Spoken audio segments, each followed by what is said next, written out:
আসসালামু আলাইকুম, কেমন আছেন সবাই? আশা করি সবাই ভালো আছেন। আলহামদুলিল্লাহ আমরাও ভালো আছি। এখানে অনেক ভোরবেলা থেকে ভিডিওটা আমি শুরু করছি। ভাবলাম যে সুন্দর প্রকৃতি দিয়ে ভিডিওটা শুরু করি। আমি সকালবেলা নাস্তার প্রিপারেশন নিচ্ছি। সকাল সকাল আমাকে রান্নাবান্না শুরু করতে হয়, কারণ আমি মেয়েকে নিয়ে স্কুলে যাব।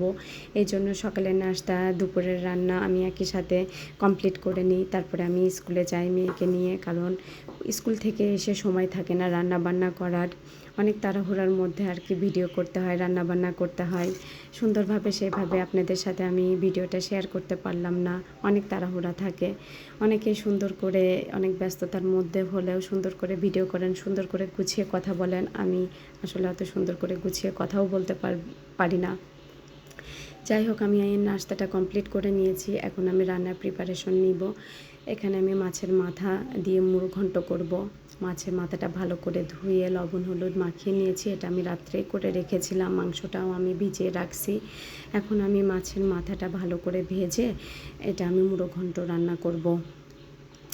অনেক ব্যস্ততার মধ্যে সকালটা যায়, আসলে সেইভাবে সুন্দর করে ভিডিও করাটা সম্ভব হয়ে ওঠে না আমার জন্য। এখানে আমি ডাল দিয়ে মশলা দিয়ে ভালো করে কষিয়ে মাছের মাথাটা দিয়ে আরেকটু কষিয়ে নিয়ে আমি ঢাকনা দিয়ে ঢেকে দিলেই আমার 2টা সিটি দিলেই হয়ে যাবে। এখানে গরুর মাংসটা আমি ধুয়ে নিয়েছি ভালো করে, আলুটা কেটে ভালো করে ভেজে নিব গরুর মাংসের জন্য। এখানে আমার মুগের ডালটা প্রায় হয়ে এসছে। একটুখানি ভাজা জিরা গুঁড়ো দিয়ে নিব, তাহলে সুন্দর একটা ফ্লেভার আসে।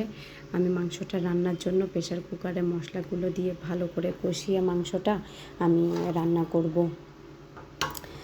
আমার ভিডিওটা যদি আপনাদের ভালো লেগে থাকে, আমাকে ফেসবুক থেকে যারা দেখছেন ফলো করবেন, আর ইউটিউব থেকে যারা দেখছেন পেজটাকে সাবস্ক্রাইব করতে, লাইক কমেন্ট শেয়ার করতে ভুলবেন না। এখানে আমি মেয়ের টিফিনের জন্য নুডলস রান্না করে নিচ্ছি। আমার নুডলসটা রান্না দিকে সিঙ্কে কিছু প্লেট বাসন ছিল, সেগুলো আমি ক্লিন করে নিচ্ছি। আসলে আমি রাত্রের বেলায় অনেকটাই কাজ গুছিয়ে রাখি যেন সকালে আমার জন্য একটু সহজ হয়ে যায়। আমার মাংস রান্নাটা হয়ে গিয়েছে। এটা আমি অন্য একটা হাঁড়িতে ঢেলে কিছু ভাজা মশলা দিয়ে আমি একটু মাংসটা ফুটিয়ে নিলেই আমার রান্না কমপ্লিট হয়ে যাবে। এর মধ্যে আমি আমার বাচ্চাটাকে নাস্তা করিয়ে রেডি করিয়ে দিয়েছি। এখন আমরা স্কুলে চলে যাব।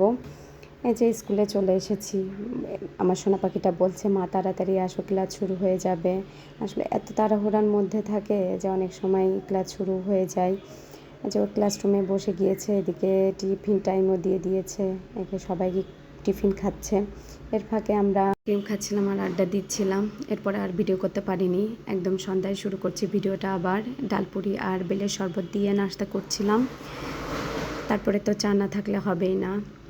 আমরা চা খেতে থাকি, আর আপনারা ভালো থাকবেন। আমার ভিডিওটা দেখার জন্য অসংখ্য ধন্যবাদ সবাইকে।